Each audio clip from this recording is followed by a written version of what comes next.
ಆದ್ರೂ ಈ ಶಾಲೆಗೆ ರಜೆ, ಗ್ರಾಮಸ್ಥರಿಗೆ ಪ್ರಾಣ ಭೀತಿ, ಮಕ್ಕಳ ಕಲಿಕೆಗೆ ಅಡಚಣೆ, ಬೆಳೆ ನಾಶ, ರೈತರ ಕಣ್ಣೀರು, ಕ್ಷಣ ಕ್ಷಣವೂ ಆತಂಕ, ಕಾಡಾನೆಗಳ ಕಾಟ, ಶಾಲೆಗೆ ರಜೆ.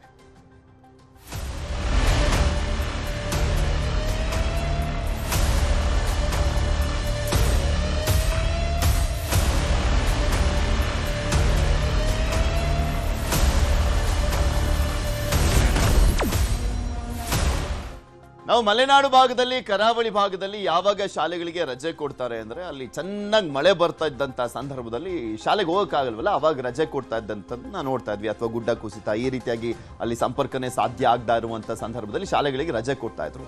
ಆದ್ರೆ ಈಗ ಇಲ್ಲೊಂದು ಶಾಲೆಯ ಪರಿಸ್ಥಿತಿ ಹೇಗಿದೆ ಅಂದ್ರೆ ಕಾಡಾನೆಗಳ ಕಾಟಕ್ಕೆ ರಜೆಯನ್ನ ಕೊಡಲಾಗಿದೆ. ಮಳೆ ಇಲ್ಲ, ಆದ್ರೂ ಇಲ್ಲಿ ಶಾಲೆಗೆ ರಜೆ ಇದೆ. ದಕ್ಷಿಣ ಕನ್ನಡ ಸುಳ್ಯ ವ್ಯಾಪ್ತಿಯಲ್ಲಿ ರಜೆಯನ್ನ ಘೋಷಣೆ ಮಾಡಲಾಗಿರುವಂಥದ್ದು. ಕಾಡಾನೆಗಳ ಭೀತಿಯಿಂದ ಶಾಲೆಗೆ ರಜೆ. ಇದು ಸಾಕಷ್ಟು ತಿಂಗಳುಗಳಿಂದ ಹಿಂಗೆ ಇದೆ ಪರಿಸ್ಥಿತಿ. ಅಲ್ಲಿನ ಹಲವು ಗ್ರಾಮಗಳಲ್ಲಿ ಕಾಡಾನೆಗಳ ಉಪಟಳ, ಹಾವಳಿ, ಬೆಳೆ ಹಾಳು ಮಾಡ್ತಾ ಇರುವಂಥದ್ದು, ತೋಟಗಳನ್ನು ಹಾಳು ಮಾಡ್ತಾ ಇರುವಂಥದ್ದು, ಕೆಲವೊಂದು ಕಡೆ ಮನೆಗಳು ಕೂಡ ಧ್ವಂಸ ಆಗೋಗಿದ್ದಾವೆ. ಈ ರೀತಿಯಾದಂಥ ಪರಿಸ್ಥಿತಿ ಇದೆ. ಸುಳ್ಯದ ದುಗಲಡ್ಕದ ಕೊಕ್ಕುಳಿ ಸರ್ಕಾರಿ ಶಾಲೆ ಅದು. ದುಗಲಡ್ಕ ಪರಿಸರದಲ್ಲಿ ಕಾಡಾನೆಗಳ ಹಾವಳಿ ಇದೆ. ಕಾಡಾನೆಗಳ ಹಾವಳಿಗೆ ಬೇಸತ್ತಂತ ಗ್ರಾಮಸ್ಥರು, ದುಗಲಡ್ಕ ವ್ಯಾಪ್ತಿಯ ತೋಟಗಳು ನಾಶ ಆಗ್ತಾ ಇದೆ. ಈಗ ವಸತಿ ಪ್ರದೇಶಕ್ಕೂ ಕೂಡ ಬರ್ತಾ ಇರುವಂತದ್ದು ಆನೆಗಳು. ಶಾಲೆಯ ಪಕ್ಕದಲ್ಲೇ ಬೀಡು ಬಿಟ್ಟಿದೆ ಗಜಪಡೆ. ಸೊ ಹೀಗಾಗಿ ಮುನ್ನೆಚ್ಚರಿಕಾ ಕ್ರಮವಾಗಿ ಶಾಲೆಗೆ ರಜೆಯನ್ನ ಕೊಡಲಾಗಿದೆ. ಮಕ್ಕಳ ಸುರಕ್ಷತೆಯ ದೃಷ್ಟಿಯಿಂದ ಶಾಲೆಗೆ ರಜೆಯನ್ನ ಕೊಡಲಾಗಿದೆ. ಆನೆಗಳನ್ನ ಓಡಿಸ್ಲಿಕ್ಕೆ ಸತತ ಕಾರ್ಯಾಚರಣೆಯನ್ನ ಮಾಡಲಾಗ್ತಾ ಇದೆ. ಒಂದು ಕಡೆ ಓಡಿಸಿದ್ರೆ ಮತ್ತೊಂದು ಕಡೆ ಬರ್ತಾ ಇದ್ದಾವಂತೆ ಆನೆಗಳು. 4-5 ಕಡೆಗಳಿಂದ ಆನೆಗಳು ಬರುವಂತ ಸಂದರ್ಭದಲ್ಲಿ ಕಾರ್ಯಪಡೆಗೆ ಸಮಸ್ಯೆ ಆಗ್ತದೆ. ಯಾಕಂದ್ರೆ ಒಂದ್ ಕಡೆ ಓಡಿಸಿದ್ರೆ, ಕಾಡಿಗಟ್ಟಿದ್ರೆ ಇನ್ನೊಂದ್ ಕಡೆ ಬರ್ತಾ ಇದ್ದಾರೆ. ಆನೆಗಳ ಹಿಂಡಿಂಡೆ ಇದೆ, ಅಲ್ಲಿ ದಂಡೆ ಇದೆ. ನೋಡಿ ಅಲ್ಲಿ ಎಷ್ಟು ಆನೆಗಳಿದಾವೆ ಅಂತ. ಇವನ್ ಡೈಲಿ ಓಡಿಸುವಂತದ್ದೇ ಕೆಲಸ ಆಗ್ಬಿಟ್ಟಿದೆ. ಅರಣ್ಯ ಇಲಾಖೆಯವ್ರಿಗೂ ಒಂದ್ ಕಡೆ, ಮತ್ತು ಒಂದ್ ಕಡೆ ಗ್ರಾಮಸ್ಥರಿಗೂ ಸಮಸ್ಯೆ. ಅದು ಯಾವ ರೀತಿಯಾಗಿ ಸಮಸ್ಯೆ, ಜೀವನನೇ ಕಿತ್ಕೊಳ್ತಾ ಇದಾವೆ ಕಾಡಾನೆಗಳು. ಅಲ್ಲಿ ತೋಟ ಎಲ್ಲ ನಾಶ ಮಾಡಿ, ಬೆಳೆ ಎಲ್ಲ ನಾಶ ಮಾಡಿ. ಸರಿಸುಮಾರು 1 ವಾರಗಳಿಂದ ಆನೆಗಳ ಹಿಂಡು ನಮ್ಮ ಈ ಭಾಗಕ್ಕೆ ದಾಳಿ ಮಾಡ್ತಾ ಇವೆ. ಸಾಧಾರಣವಾಗಿ ಈಗ ನೀವು ಕಾಣ್ತಿರೋ ಒಂದು ಕೊಯ್ಕುಳಿ ಶಾಲೆಯ ಆವರಣ, ಈ ಭಾಗಕ್ಕೆ ಈಗ ದಾಳಿ ಮಾಡಿದೆ ಅಂತ ಇಲ್ಲಿ ಕೇಳಿತ್ತು. ಹಾಗೆ ಬಹಳಷ್ಟು ಬೆಳೆ ನಷ್ಟ ಆಗಿದೆ. ನಮ್ಮ ತೋಟಕ್ಕೆ ಸಾಧಾರಣ 1 ಎಕರೆಯಷ್ಟು ಬಂದು ಬಾಳೆ ಗಿಡಗಳನ್ನು ನಾಶಪಡಿಸಿದೆ. ಈ ಆಸ್ಪಾಸಲ್ಲಿ ಆನೆ ಓಡಾಡ್ತಾ ಉಂಟು. ಅದನ್ನು ಶಾಲೆಯ ಮುಖ್ಯೋಪಾಧ್ಯಾಯರು ಮತ್ತೆ ಕಮಿಟಿಯವರೆಲ್ಲ ನಿರ್ಧಾರ ತಗೊಂಡು ಶಾಲೆಗೆ ರಜೆ ಕೊಟ್ಟಿದ್ದಾರೆ.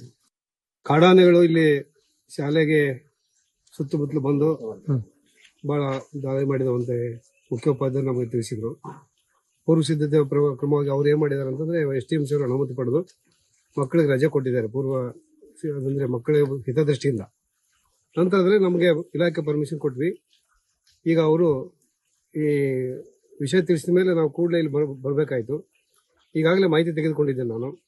ಇಲ್ಲಿ ಸುತ್ತಮುತ್ತಲು ಕಾಡು ಇದೆ. ಫಾರೆಸ್ಟ್ನವರ ಮುನ್ನೆಚ್ಚರಿಕೆ ಕ್ರಮ ಕೈಗೊಳ್ಳಬೇಕಂತ ನಾವು ವಿನಂತಿ ಮಾಡ್ತಾ ಇದ್ದೇವೆ.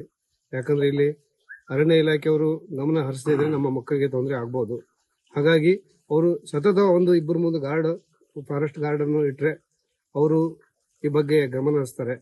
ಮತ್ತೆ ಸಣ್ಣ ಮಕ್ಕಳು ಹೋಗ್ಲಿಕ್ಕೆ ಬರ್ಲಿಕ್ಕೆ ಬಹಳ ಅಗತ್ಯ ಕ್ರಮ ತೆಗೆದುಕೊಳ್ಬೇಕಾಗಿದೆ.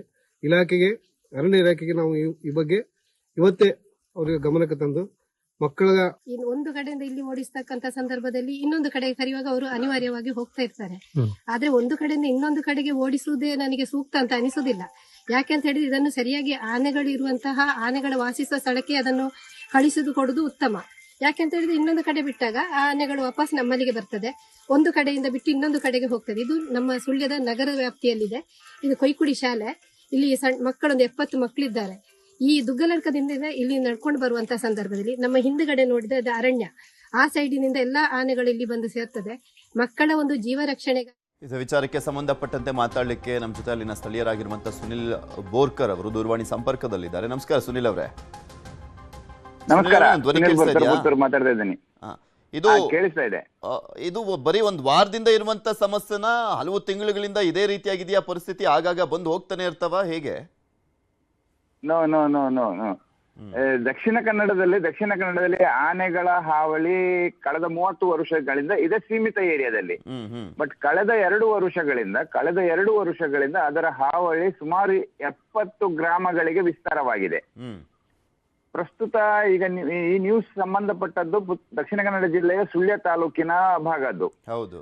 ಸುಳ್ಯ ತಾಲೂಕಿನಲ್ಲೇ 40 ಗ್ರಾಮದಷ್ಟು ಭಾಗ ಪೂರ್ತಿ ಗ್ರಾಮಗಳು ಆನೆ ಹಾವಳಿಯಿಂದ ತತ್ತರಿಸಿದೆ. ವಿಶೇಷವಾಗಿ ಕಳೆದ 2 ವರ್ಷಗಳಿಂದ ಇದು ವಿಪರೀತವಾಗಿ ಹೆಚ್ಚಿದೆ.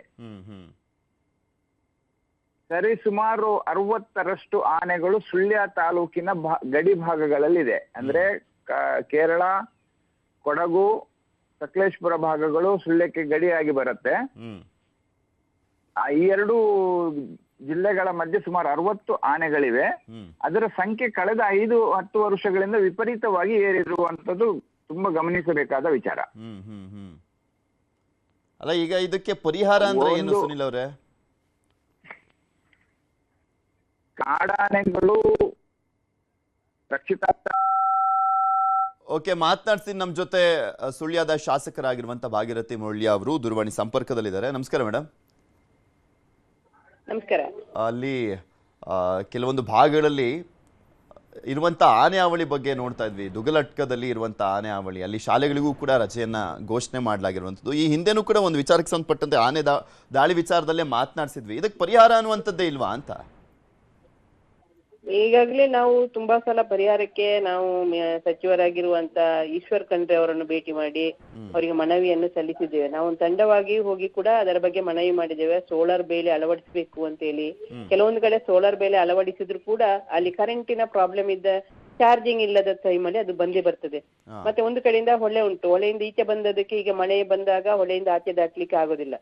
ಅದು ಅಲ್ಲೇ ತೋಟಕ್ಕೆ ಬಂದು ಕಾಡಲ್ಲಿ ಏನದಕ್ಕೆ ಆಹಾರ ಇಲ್ಲದ ಕಾರಣ ತೋಟಕ್ಕೆ ಬಂದು ಬಾಳೆ ಇದೆಲ್ಲ ತಿಂದು ಅಭ್ಯಾಸ ಆಗಿ ಅದು ಮತ್ತೆ ಪುನಃ ಓಡಿಸಿದಷ್ಟು ಬರ್ತಾ ಇರ್ತದೆ.